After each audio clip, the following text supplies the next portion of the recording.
amazing world-changing women leaders, which is my favorite thing in the world to do. And I've done 9 of them in Bali, but this is my first time doing it in Mexico. So it has a different flavor. And I'm in that post-retreat malaise of missing my women.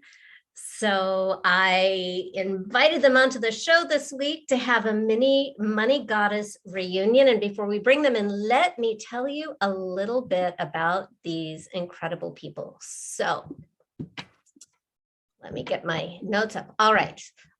We have Christiane Cole. Christiane has been a top project manager in technology for decades, and she has turned around these toxic teams and shifted energy patterns to increase company earnings by hundreds of millions of dollars. So that's a lot of dough. Yeah. And the fun thing is that these companies can't figure out why. They start multiplying their money as soon as she comes on board. And they'll hire all these expensive consultants to try to figure out what's going on. But it's really, Christiane, not only is she really good at all that left brain management stuff, but she sees the energy and the patterns, and she knows how to shift it every single time. So you're going to be meeting her tonight. Then we have spiritual mentor, coach, and innovator Anna Gottman, who was born in Israel and worked as a fashion model in Paris before discovering her spiritual calling, which is helping change makers nurture their cause, their passion, their dedication, and self-care. Anna is a TEDx talk speaker and the author of Living a Spiritual Life in a Material World. And last but not least, we have clay whisperer Lucy Lacoste, who is an art gallery owner in Massachusetts. After years as a ceramic artist herself, she discovered that her gift wasn't making the art. What she's really good at is being the matchmaker who intuitively connects art collectors to the ceramic pieces that speak to their souls. So we have a bunch of super smarty, intuitive, powerful women with us today, and let's bring them into the room so everybody can meet them. Hey, ladies. Hello. Hi. Hi. So, oh my God, it is so beautiful to see your faces again. I really literally miss you so much. And you were in the only retreat where Devin was a part of it. So, But I was a small, Oh no, you were significant. Well, you held the container for us all, first of all. And then you topped it off with magic at the end. So you were significant. Well, I'm glad to hear that. But good to see you. So where I want to start for the benefit of our audience, because there is an audience. Otherwise, we could be here for 6 hours. But we're only here for an hour. And so for the audience who hasn't been to San Miguel de Allende before, and this was your first time there too. So what did you think of San Miguel? It was gorgeous.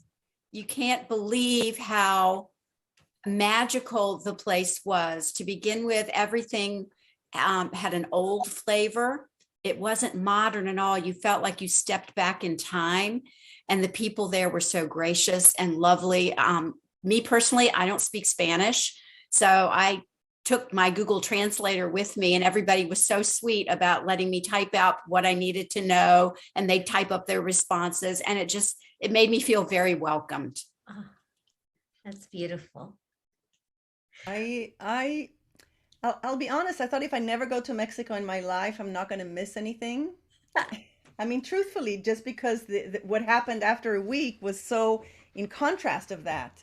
So as Christiane said, a beautiful old town. People are so gracious and so generous. You greet people, you walk down the streets, and anyone says hi to you, and it's such a cosmopolitan place. And I left after having seen the street art, the food scene, which is amazing. And if you don't know it, you can always buy me with a good meal. So in San Miguel, the food scene was incredible. The street art was amazing. And I just left touched by the history, the culture, the beauty, the struggle, and the strength of the Mexican people there. I was very, very touched and fell in love with San Miguel. Of the three of you, I was thinking, Anna, that you're the one I would put money on as most likely to move to San Miguel. You're you're not mistaken. By the end, it was like I could have stayed there and started a life there and never come back to my life. And I told my spouse, who came at the end of the retreat, he came for 5 days and we celebrated our 31st anniversary there. I said, when are we moving there? It's like, I want a month where our kids come with their partners and we spend a month and we see, we saw a fraction of the street art that there is there. So definitely going back for sure.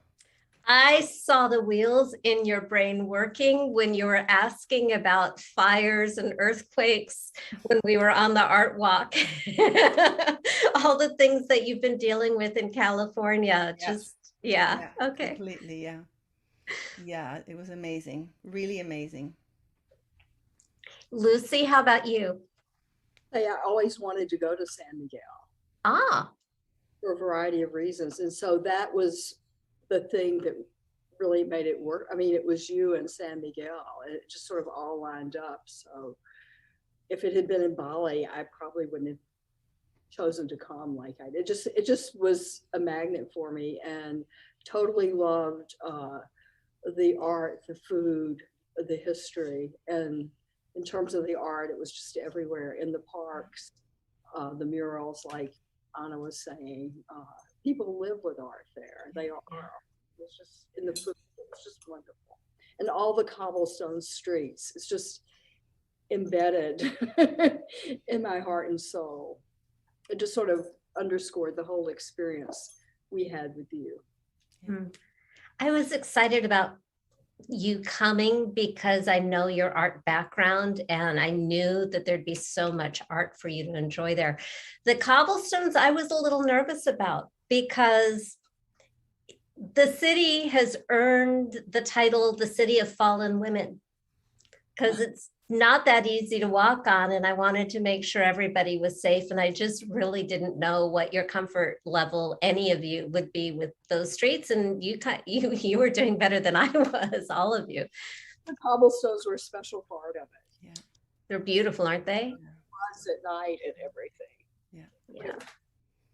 Absolutely. I mean, I didn't even know of San Miguel until you offered the retreat. That's how ignorant I was about it. And now I'm in love. So, hey. And you've been trying to come to my retreat for years, and you were the first one to sign up. So why did you want to come to my retreat? Why I in general wanted, well, I've followed you for quite a few years. I don't recall how I was introduced to you, but I got your book immediately. I did the process myself, the money monster, the money honey, for a few years, was really working on a daily basis in my meditation. You know, one of the beings I would talk to is either I would call it my spiritual financial advisor or my money honey. And following the advice, and had turned my finances around. I also did one coaching session with you once, and I just wanted to be in a goddess space with women and in a beautiful environment, and Mexico just felt easier for me than Bali. I don't know, as an Israeli, supposedly I can't go, but there is a way around it, but it just felt far, and with COVID, Mexico was just perfect. And then when I saw San Miguel in pictures, I said, oh my God, I fall for beauty. I fall for beauty, and San Miguel is such a beautiful place. Thank you. Thank you. All of you, for sharing so much about San Miguel, and Christiane, what you shared about the Google app. What was it called? The app Google Translator. Yeah, that came in so handy for all of us gringos who don't speak Spanish. And it's just nice to know that, honestly, you can go anywhere in the world you want to go. Yeah. having an app like that, and you can communicate what you need to communicate. I think if you know how to say hello and thank you, you're pretty good to go in any country on earth. But for the specifics, like talking to the hotel that didn't speak Spanish, yeah, we really, really needed the Google Translate. Yeah. It just shows how much technology is a part of all of our lives. And the more that we explore what can we do and what can we have, it's there. We just have to find it. Well, and that's your wheelhouse, isn't it? Yeah, that's why I like to play in technology. There's no bounds. And if there are seemingly bounds right now, they will be surpassed because people are continually looking. Let's get past the limits. Let's find a way to do it. And there's always a way that you can do it. That's why I love it. It's never boring, always challenging, and it speaks to my heart. Well, I've noticed that you have that approach, I think, is just built into your DNA. Even when you were hesitant to take the vaccine to come, you found a solution that worked for you to do it safely. Yeah, because anything I do in life, I always look at what works with my integrity. And my integrity isn't necessarily anybody else's. But for me, I was not a fan of the vaccine and I was going to avoid it at all costs. But then when this opportunity to go to your retreat came up and I wanted so badly to go, it's like, okay, you can either have something you want and find a way around what you don't want, or you can skip on an opportunity that's being presented to you on a silver platter. What are you going to do? And I didn't even hesitate. I knew I was going to find a way to have the vaccine work for me, and I did. Which begs the question, why did you want to come on the retreat? For me, I had been raised in a family around lack all my life. And I swore when I was a kid that I was always going to make a lot of money so that I would not be confronted with lack. And then later in my life, like about 10 years ago or so, I took on a challenge and an opportunity to start a new business in a new country, and it failed. It did not do what I wanted it to do, which was to support itself. And I found myself not just in lack, but I had spent everything that I had on this company to make it successful. And I had sold my house. I didn't have my job anymore. I had to start over. And I felt like I had done all the work that I could do internally with myself. And I knew I wanted to work with you at some point. When this opportunity came up, it was like, yes, I know that she is the source of the coaching that I needed to get to that last little bit that was hiding out for me, because I knew it was hiding. I knew I could feel it within me that something didn't want to be known. And that was keeping me from finding my abundance and my manifestation abilities to their highest level that I wanted to go. And I was just willing to do anything I needed to do that. Did you get it? Darn right, I got it. Things have already started turning around. Yeah. Yay. Yeah, they really, really have. I sold the property I told you about. This is going to sound unbelievable, but I bought some Houston Lake property it was more than 20 years ago. It was just such a bargain. I couldn't resist it. I knew it would turn around. And I've been holding on to it all this time with the intention that it be the last good buildable lot in a very upscale neighborhood, and sell it at the highest price possible. And it's the third last lot to sell, but the Houston area is in a very large property boom right now. And I sold it for the highest price anybody in the neighborhood has sold for. Yay. And I remember before the retreat, you were getting these lowball offers and your money honey was telling you to say no and sit tight. Yes, that's absolutely right. I got the first lowball offer and wasn't really tempted, but then there was all this silence for weeks. And like you said, I got like a half price offer, a quarter price offer. I'm like, I didn't want to, but I wondered, should I or shouldn't I? And my money honey said, oh no, the right one is coming. And my money honey was the one that told me to price it above market, that it would appraise, and to have faith. And I just kept going back to him time and time again. And he said, no, hold out, have faith. And he was right. I got exactly what I wanted, actually a little bit higher than what I thought I would get. And then settlement, instead of the $10,000 in settlement costs they thought, it was only $3,000. So I feel like I was gifted all around. It was, your retreat was worth it for me. Way more than worth it.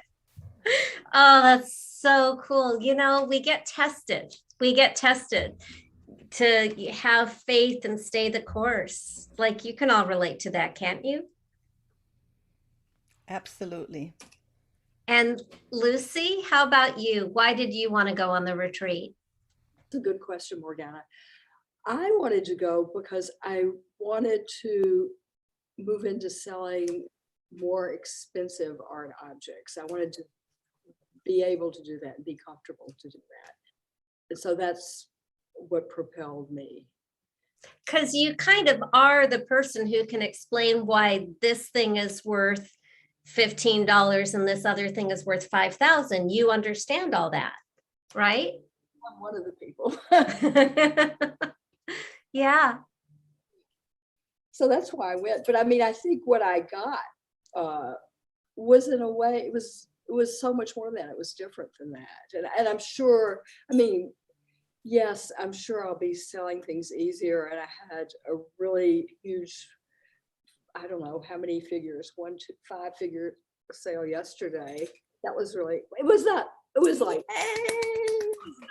it wasn't 20, it wasn't huge, but anyway, that's, yes. But I mean, it just, it did so much more for me, I think. I mean, what it did for me was personal growth and spirituality and removing blocks that I've had for eons, going back,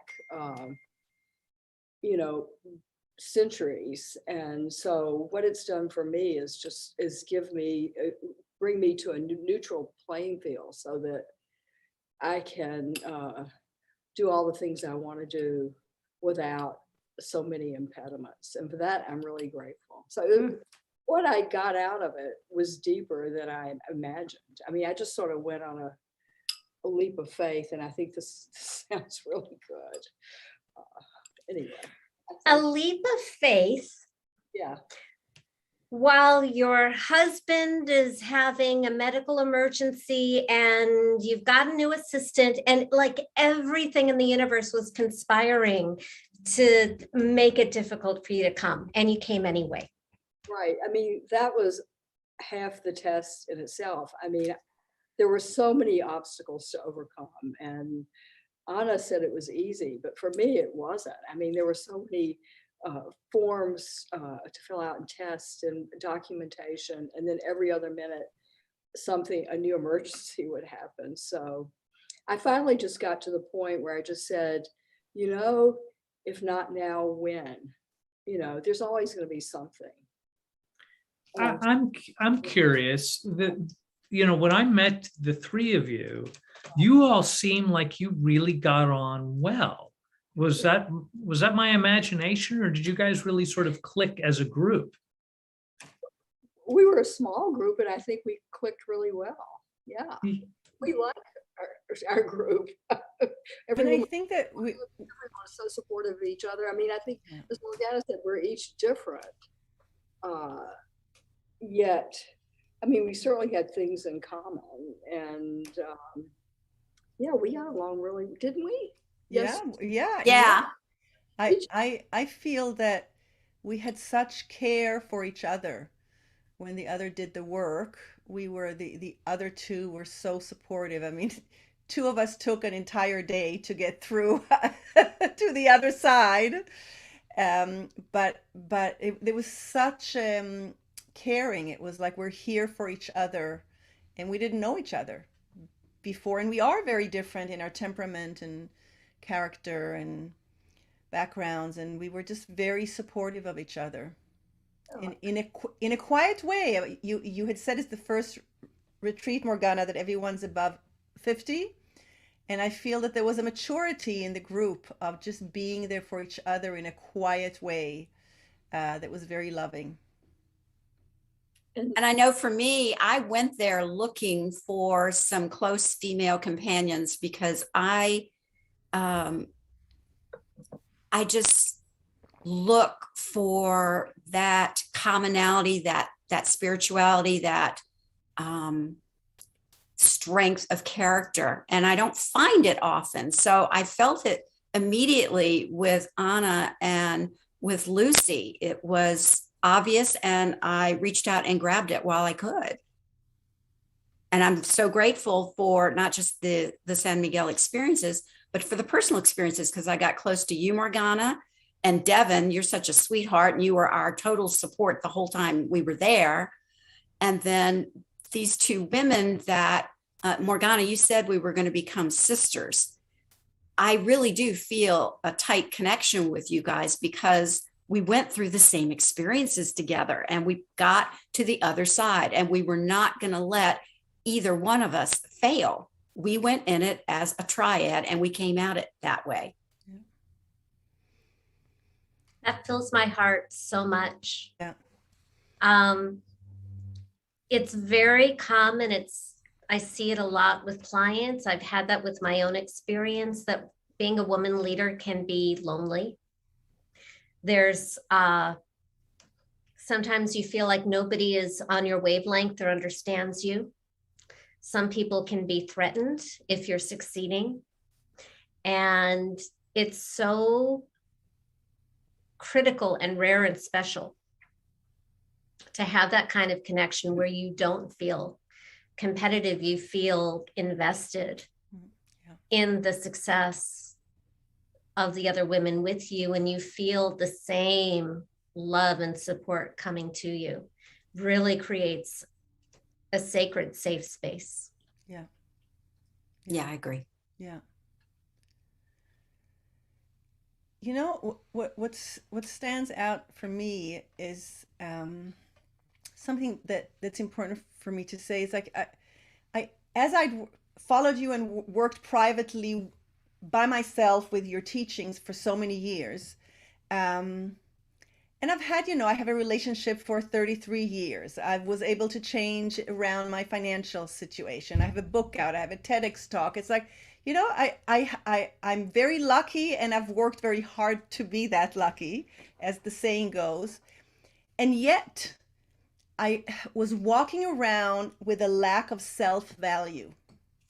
And I want to say it because there's so many women out there who are successful in different areas and walk around with with an emptiness or something. And it can be hard sometimes to reach out or to admit when everything is going well, that at the same time, there's this crazy feeling of being devalued and devaluing myself. And then it's showing up in the external world as a mirror to my own action and in my state of mind. And so that was really the reason I felt 3 months before the retreat, which is, I signed up, I think the day after it came out, I filled it out, and within 3 days I had the money, and it was like, okay, I'm doing this. But the closer it got, the more I got rational. Whereas 3 months before, I was just intuitive. But as it got closer, what can happen in a 2-hour session that's going to be so life transforming? Whereas before, I just had a sense that I'm going no matter what. And I was there, maybe for me, it will not happen, the closer I got. And it took a morning session and an afternoon session. And it's amazing because it's like, I feel that I'm not the same person. You may see me as the same person, but internally, I'm still feeling the difference. There's an expression, the difference that makes a difference. When you feel a difference, then you're changing. And I'm feeling that internally, I'm a different person. I'm just somebody else. I'm still getting used to who she is and what she does and how she does, but I am not the same person. So it was life transforming in a sense in a very short time. And that is due to the context and the setting, you all, your process, your love, your dedication, your fierceness, Morgana. Thank you. You mentioned location, not to take away from me. Like I love I love the acknowledgement. Thank you. But the reason I'm honing in on location first, because we have an audience. Mhm. And we are talking a little bit about San Miguel. And you brought up the question very, very early on. Why do I do the retreat in another country when it would be so much easier to do it in the United States? Did you get your answer? Oh, absolutely. I mean, again, from a logical, comfortable place, why don't we come to Sonoma County where I live? It's beautiful. We can find a retreat that's amazing and you'll all have a wonderful experience. But I was in a different culture. Everything was different. The language, the senses. So all my senses were not, there was a pattern break, right? Because Yes. everything was different. And so that allowed me to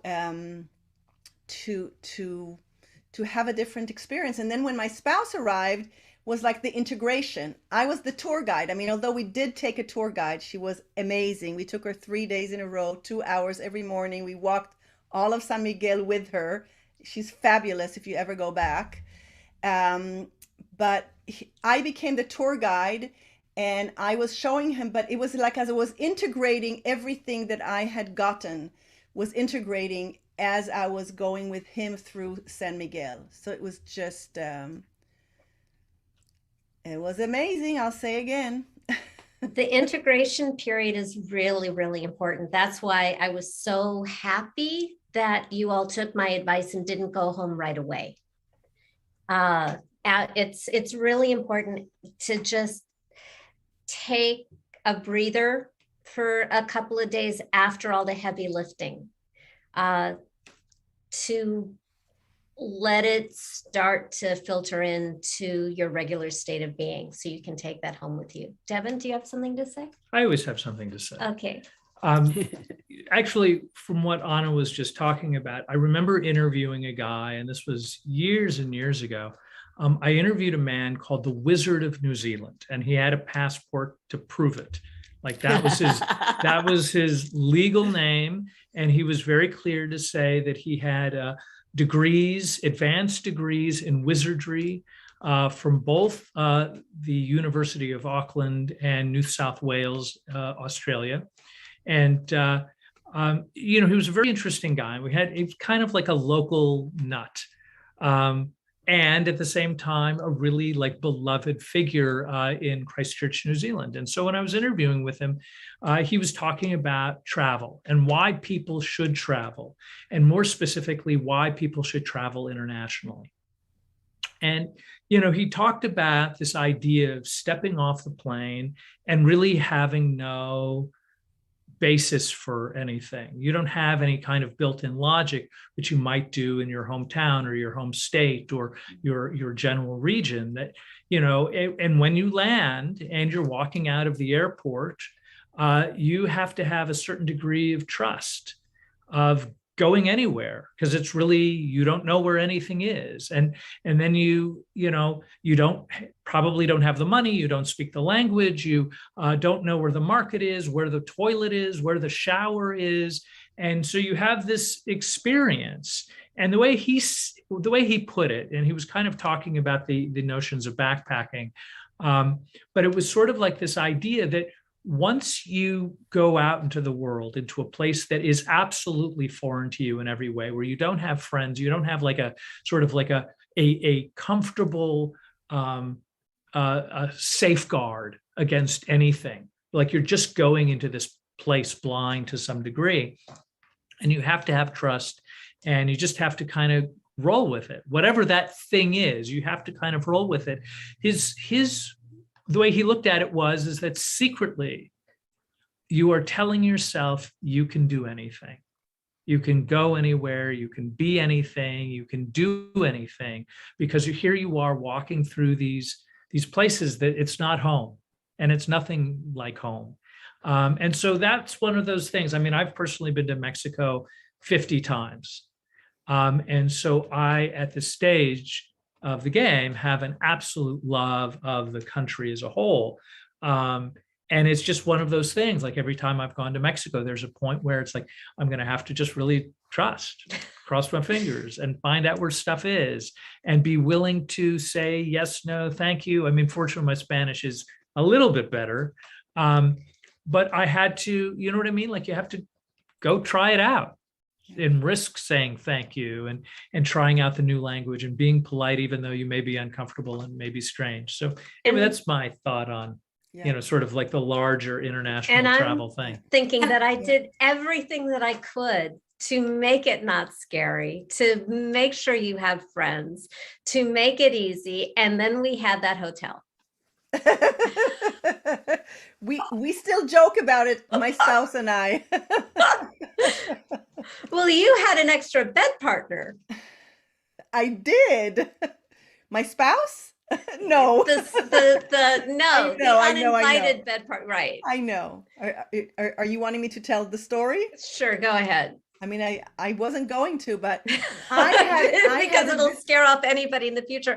This has never happened before. It'll never happen again. It was supposed to happen for you. Exactly. Yes. My magical powers. The day that I did my work, the full day session, the end of that day in a specific timing that was amazing. The thoughts I was having at that moment in my head. A little baby scorpion ran up on my bed and showed up next to me. Thank God there was a towel between me and the scorpion and just stood there. And I leaped out screaming. Clearly, I didn't sleep that night in the bed or slept at all much that night. Christine, I knocked on her door at 2 a.m. Or Christiane, sorry, I knocked on her door at 2 a.m. and slept next to her with my clothes on in her bed. But the significance of it was big. Yeah, it's scary to have such powers. What was the message? The message was move, get a move on your life. So it was move from the room. It was move with my spouse. It was move in my life. It was just move. And I needed a scorpion in order to tell me, to give me a huge kick in the butt. Okay. And so for anybody listening or watching, we do not provide Scorpios. You're going to have to bring your own, because I'm not going to provide Scorpios for anybody on my retreat. That was crazy. And it was also really wonderful to be in on the process of working through what it means and how to use it, and then see the breakthrough on the other side. Yeah. Christiane, did you ever get the stopper for your tub? No, I never did. What I ended up doing is improvising using a plate and then a weight on top of that plate. but it's still, the water kept still going underneath the plate. So what I did was I sat in the tub. I put my bubble bath all over me, liquid soap. And then I had the shower pour down on me because my money honey wanted me to enjoy a bubble bath. So I did the best I could with creating bubbles in a bathtub. Fantastic.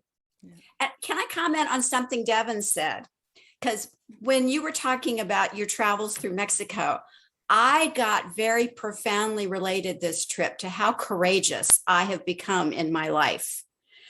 With all of the tests, as Morgana called it, because I did not have the money to sign up for this course. I didn't have anywhere close to the amount of money. I scrimped, I saved, I pulled every bit of financing I could from every source I could, and I still didn't have the rest of it. And I still came up with it somehow. And then that windfall happened. That was the faith part of it. But then I'm also reminded that when I was on my layover in Monterrey, Mexico, waiting 5 hours for the next flight, and assuming during a layover I could just sleep on the chairs, except there were no chairs in this airport. And all we could do is sit or lay on the concrete. And I kept listening for English so that I could communicate with somebody about where am I supposed to go. And there was no English. And I just kept reminding myself, you chose this. you chose it, be happy about it, find what lessons there are for you to learn and learn them. And I did. I kept finding people that could help me. I just kept reaching out. And then lo and behold, when I found the right line to wait in, the guy behind me lives 20 minutes away from me in my home, from my hometown, and spoke beautiful English, introduced me to his wife. They took me under their wing until the airplane took off. So again, I was taken care of. And I just have to keep reminding myself that it will always be so. All I have to do is take that first step, let the universe know that I am very clear on what I want. And if you want this for me, you're going to have to provide the means to help me. And that keeps happening. And I was not this type of person in, just a few years ago. I've grown so much, and this experience helped me to make a huge leap in that direction. Thank you. You said something when I was interviewing you before the retreat, when you were applying to be a member, that kind of sold me on you, which was, you said you were going to make it happen. You didn't know how. Most people say things like, well, if such and such happens, I'll come. And I know that it's not, those aren't my people, because that's kind of making yourself the victim of circumstance. And when I heard the conviction of you're going to make it happen, and you don't know how, I knew you were going to come.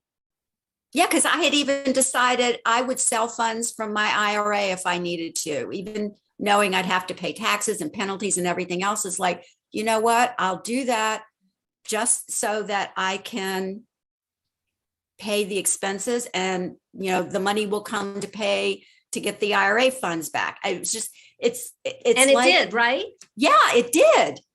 I truly did not know where it was going to come from, and I just kept having ideas. Oh, well, maybe if you try this, okay, that didn't work. Okay, let me try this, and eventually enough ideas worked that I got you the money that I told you I would give you, because I was bound and determined to be on that experience. I was not going to sell myself short of missing that experience. That was it. No, go ahead. I just think what you're saying, Christiane, is such a big thing, because many times in the law of attraction, it's like you're going to just align energetically and it's going to happen. And it's like you create an intention and then you put the work in. And I love when you said, I had an idea, which is an insight, right? So you try that. It doesn't work. You have another one. You just keep going until the right idea is going to take you there, but you keep the intention all the time.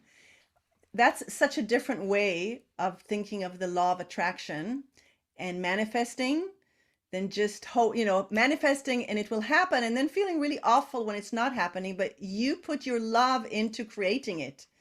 And when you love something so much as you did coming to the retreat, then you find the way. And I just heard it in your description now. Thank you. I've always related really strongly to something that Edison said, that he failed in creating the light bulb more than 1,000 times. And he was asked, how did you keep the faith to keep doing it? And he said, there is no such thing as failure as long as you keep moving forward and having tried it and tried it and tried it. Eventually you will succeed. And I really took that to heart the first time I heard it. And I've used it over and over to keep reminding myself. He says, even I found, if it's like 100, then he said, I just found 99 ways how not to do it. Exactly. Yeah. Yep. So Anna had a scorpion. Christiane had the cement floors of the Monterey airport. Now, honestly, I think I've actually slept on that same airport floor. Lucy, was there anything in particular that was sort of like your thing that kind of resonated with you on this trip? So much of it resonated, and I will have to think about what I can say. I didn't have a scorpion. Not everybody's so lucky. Right. But I guess what really stands out for me is, so many things do, frankly, but of all, this session with Morgana, which was with, of course, Christiane was there, and so was Anna, and you were all supporting me. But where I got to with that, and being able to go back, not just through this lifetime, but in trying to went to another lifetime and ending up, I think, in the 1200s, and really finding for me what I felt was my archetype, who I am, and seeing it so clearly, and then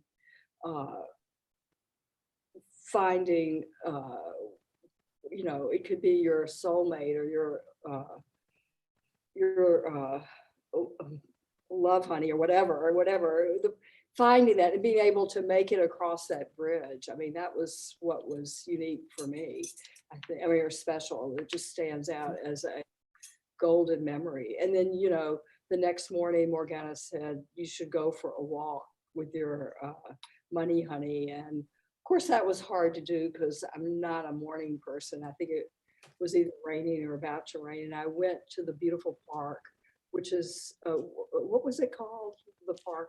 Juarez Park. What was it called? Parque Juarez.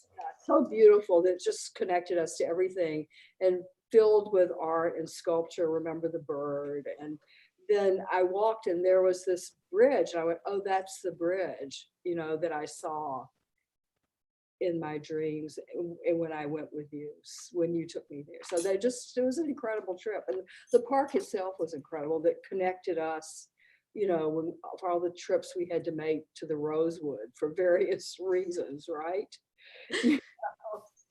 Anyway, that's just one thing. The other thing was the time. I mean, it rained a lot there, and it must have been Monday night when I was going back to my gorgeous room, which was like the Romeo and Juliet honeymoon suite, which I was so lucky to have. And I tripped on a step and then went hydroplaning on the top. I mean, I thought I was going to have a wheelchair together, but luckily the next morning, after a whole bunch of ibuprofen and everything, I was able to walk. And that's when I did, well, that wasn't the first time. It wasn't the time I was just talking about, but I walked by the Park Juarez and went to the Rosewood, and I was okay. So that You were walking miles and miles and miles every day. that's like what we did is etched into our souls, I think, because of that. I mean, it's a metaphor for what we did. So I don't regret it a bit. I mean, it was part of that whole soul experience, I think, that, then was capped off the last night when Devin did his magic, which that was another thing that, I mean, that you gave me, like, who knew? I mean, who knew? You said, who knew I was a witch? You told me I was a witch. And just getting into all that stuff has been really great too. I'm curious. Go ahead, Anna. I just want to say, I also had butterflies. It's so easy to get focused on a scorpion because it's so dramatic. The following day, as I was thinking certain thoughts that were in a much better direction, we were walking to lunch, and a beautiful orange butterfly just showed up and followed me for a few seconds and then landed and drank some water as I was walking by. So it was magical in many ways. And so there were butterflies as well. There were lots of butterflies, Yeah. especially when you were taking your photos, which were gorgeous. Yeah. There were always butterflies around trying to get your attention. Yeah, definitely. So transformation was there, and scorpions are about death and rebirth as well. So, As are butterflies. exactly. So Interesting. In case it wasn't subtle enough, right? Would anybody else like to share anything about your experience exchanging your money monster for your money honey? I remember that I don't remember the process I went through in revealing those deep, dark places that I couldn't find on my own. They're gone. I remember the trauma of them. I remember a lot of crying, but I don't, thank goodness, I think I don't remember the specifics. I just let them go. What I do remember is I felt like I was climbing out of a pit. It felt like I was physically moving myself, propelling myself out of this deep, dark place. And when you told me I could meet my money honey, and I saw him so clearly, and I was at my very favorite place in the world on Kanapali Beach in Maui, seeing him way in the distance and coming towards me and being the only focus of my attention. Not being like physically gorgeous, but so present. So I had no eyes for anybody else. And he was the same for me. And I still remember this part. All he wants for me is for me to see myself through his eyes. That was such a magical gift. And you can still hear it in my voice that it touches me. Yeah. That somebody loves me that much. And his whole being is about having me love myself that much and make the choices in my life that prove and show that I love myself that much. That was such a tremendous enlightening experience. And I haven't lost it. I won't. He's with me every day. I can ask him whatever questions I want. And he has an interesting kind of a British sense of humor. He's got a dry sense of humor sometimes. And sometimes he'll tell me, it's your choice. Do what you want. And then I'll ask him later, well, why did that happen? Well, you asked me this. If you'd asked me another question, I would have answered you differently. So he's teaching me how to work with him. Awesome. Because he'll give me whatever answer I want. But if I don't ask him the right question, like if I don't ask him, how do I make the most profitable decision instead of how do I make the decision for my highest good? Well, the highest good might mean I need to learn a lesson, but the one for my most profitable, maybe I don't have to learn that lesson. Maybe I can go ahead and bypass that lesson for the profit. And again, like you said, it's my choice. So what if you were to ask, what would be the most profitable path that also serves my highest good and happiness? And he's telling me I have many choices in front of me, and he wants me to evaluate what kind of happiness that I really want. I can look at a happiness that is my highest calling, like my life purpose happiness. I can look at happiness from the perspective of happiness in various relationships. And I can look at happiness like, how do I bring the most to the planet? Where is my focus going to be? And the answers are different depending on where I want to put my focus and attention. So I'm curious, little time out here for coaching questions, but so is it an either or is it a what is first or what? That's what he was telling me. Where do I want to put my focus? So my focus can be in any of those places. They're all going to bring me happiness and joy.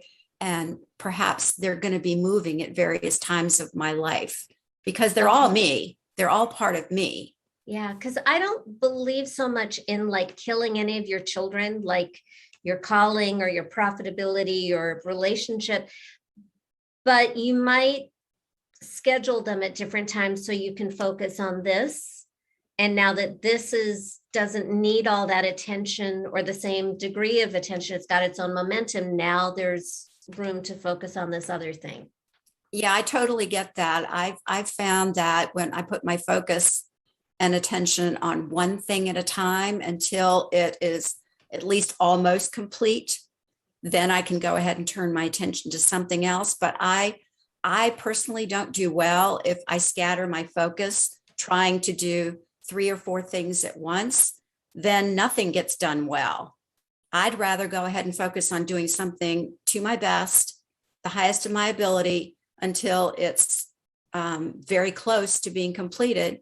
And then when I'm just shy of it and know that it's going to succeed on its own momentum, then I can go ahead and turn my attention elsewhere.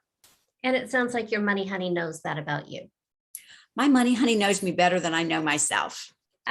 So it looks like we're closing in on the end of time, but I want to make sure that our audience knows how to get in touch with you. Like if you have a website, a business address, some kind of a thing where, And all of that will be in the show notes. Oh, right. Because I want the audience to know you and love you and follow up with you and buy from you and all that. So let's start with you, Anna. Where do people find you? So like my name, my website is annagatmon.com, which is ANNAGATMON.com. And why should people follow up with you? So if you see yourself as a change maker, you have a cause that you really believe in, whether it's privately in your relationship or as a parent or an activist, a social entrepreneur, then you can contact me, because I'll help you turn your cause to your spiritual practice and support you with self-care, with staying dedicated and passionate about your cause. So that's my new focus, and I love that focus. And that's why I also loved San Miguel, because it was both spiritual and material. It answered both of those. The street art had spirituality, it had social action in it. It had everything. And that's also, if I can say, the retreat, when you say that goddesses, they take bubble baths and they eat well, it's like sometimes we think social activism is one, politics is one thing, good food is another thing, you're materialistic or you're a foodie. And what you gave us was a holistic experiencing that was fulfilling spiritually and gratifying materially. And that is why I love both San Miguel and the retreat. Thank you. I have to respond, because there's a lot of notions of femininity out there in the world that drive me kind of nutty, where feminine is just, softness and bubble baths and you go goddess, ick. Goddesses are also ferocious and leaders, warriors and hunters and lovers, and all of us. And that's what you bring, Anna. Yeah. Is the full spectrum. Yeah. And I had Kali show up in my process, and I ask her and she shows up in a second, and there's stuff in my life happening and she just goes, I eat you for breakfast and spit you out. That is her attitude. And she's very powerful, and she's powerful in me. Thank you. Just checking okay, we have about 2 minutes. And now I've lost my train of thought. So how about we go to Christiane before we go to Lucy? Yes. Christiane.